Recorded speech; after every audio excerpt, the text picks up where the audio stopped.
दिल्ली सरकार ने प्रदूषण कम करने के लिए इलेक्ट्रिक व्हीकल यानी कि ईवी पॉलिसी 2026 से 2030 का नया ड्राफ्ट जारी किया है। इसके मुताबिक 1 जनवरी 2027 से दिल्ली में सिर्फ इलेक्ट्रिक थ्री व्हीलर्स यानी कि ऑटो का ही नया रजिस्ट्रेशन होगा।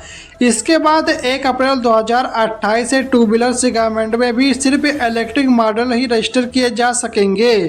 नई पॉलिसी का मकसद दिल्ली की हवा को साफ करना और इलेक्ट्रिक गाड़ियों के लिए एक बेहतर इकोसिस्टम तैयार करना है। चांदी में आज 2,953 रुपये की गिरावट। सोना 3 से 16 रुपये सस्ता। ईरान जंग से 45 दिन में सोना 9,000 रुपये गिरा। चांदी 30,000 रुपये नीचे आई। परिवहन विभाग ने रोडवेज बसों में दिव्यांग यात्रियों के लिए मुफ्त यात्रा हेतु स्मार्ट कार्ड अनिवार्य कर दिया है। यह कदम फर्जीवाड़े को रोकने और राजस्व हानि को कम करने के लिए उठाया गया है। 3,350 करोड़ रुपए की लागत से बन रहे 275 किलोमीटर लंबे 84 कोसी अयोध्या परिक्रमा मार्ग का निर्माण तेजी से चल रहा है।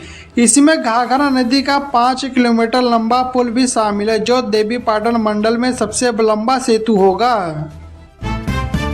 बाराबंकी में स्वामी विवेकानंद युवा सशक्तिकरण योजना के तहत छात्रों को स्मार्टफोन और टैबलेट देने की तैयारी शुरू हो गई है।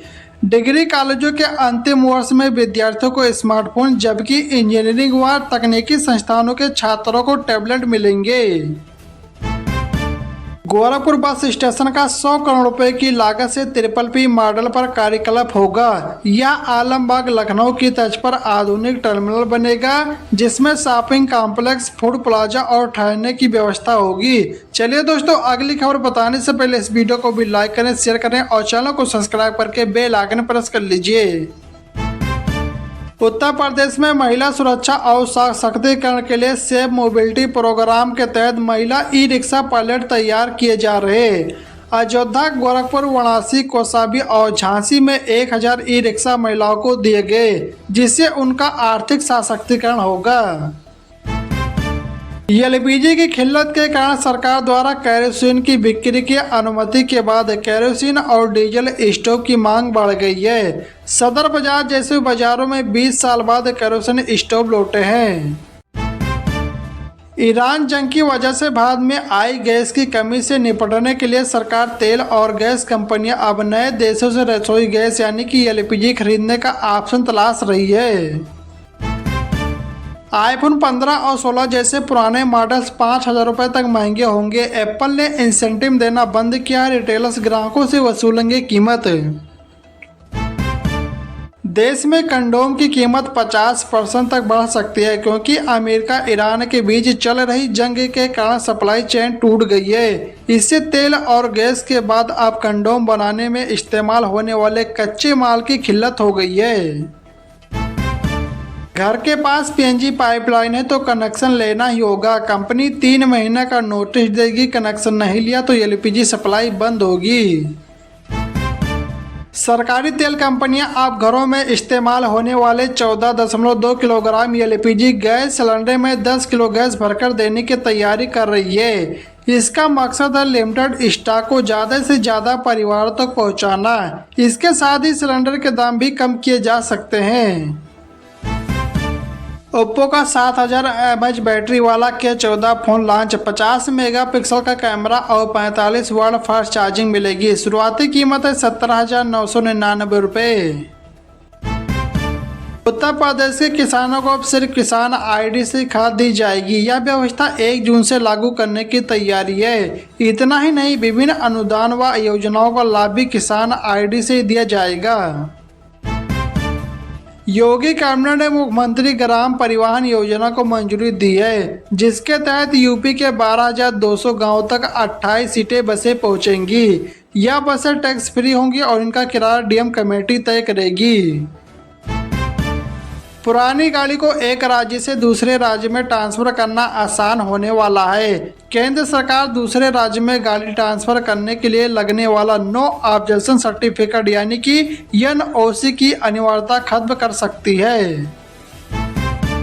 यूपी सरकार ने ओला उबर जैसी कंपनियों के लिए नया मोटरयान नियम लागू किया है। अब इन कंपनियों को 4 पहिया वाहनों के संचालन हेतु अनिवार्य रूप से पंजीकरण और लाइसेंस लेना होगा। यूपी में खाने के तेल में बड़े पैमाने पर मिलावट हो रही है। सरसों के तेल में घटिया तेल मिलाया जा रहा है, रंग और झाग के लिए केमिकल मिलाकर बनाया और बेचा जा रहा है। इसका खुलासा खाद्य सुरक्षा एवं औषधि विभाग की कार्रवाई में हुआ है। एफएसडीए की जांच के दौरान कुछ चौंकाने वाले खुलासे हुए। उन्नाव और मुजफ्फरनगर में एफआईआर दर्ज की गई है। 38 तेल कंपनियों और फार्मा को नोटिस भी जारी किया गया है। उत्तराखंड में आगामी चारधाम यात्रा के लिए ऑनलाइन पंजीकरण शुरू हो गया है। पर्यटन विभाग ने तैयारियां पूरी कर ली है। सुबह 7 बजे से पंजीकरण वेबसाइट तथा मोबाइल ऐप के माध्यम से उपलब्ध रहेगा। वहीं 17 अप्रैल से ऑफलाइन पंजीकरण की भी सुविधा शुरू की जाएगी। उत्तर प्रदेश की योगी सरकार प्राइवेट विश्वविद्यालय खोलने के लिए भूमि लेने पर स्टाम्प शुल्क में 100% तक की छूट देने का फैसला किया है। यह छूट भूमि की कीमत के आधार पर अलग अलग हो सकती है। उत्तर प्रदेश में वाहन प्रदूषण जांच के नियमों में बड़ा बदलाव किया गया। अब पीयूसी के लिए ओटीपी केवल वाहन के पंजीकृत मोबाइल नंबर पर ही आएगा। इससे धोखाधड़ी रुकेगी और वाहन मालिकों को चालान व परिवहन संबंधी जानकारी समय पर मिलेगी। मोबाइल नंबर अपडेट न होने पर 10,000 रुपये तक चालान हो सकता है। परिवहन.gov.in पर जाकर नंबर अपडेट कर सकते हैं। किसान क्रेडिट कार्ड यानी केसीसी का लोन 6 साल में चुकाया जा सकेगा। यही नहीं, अब पशुपालन और खेती के साथ साथ मिट्टी की जांच और मौसम के पुनः अनुमान जैसी आधुनिक तकनीकों के लिए आर्थिक मदद मिलेगी। केंद्र सरकार की one nation one student ID योजना के तहत बिहार के सरकारी स्कूलों में आधार कार्ड बनाने की प्रक्रिया तेज हो गई है। सरकारी स्कूलों में भी अभी भी 29,98,278 यानी कि लगभग 30 लाख बच्चे ऐसे हैं जिनका आधार कार्ड नहीं बना है।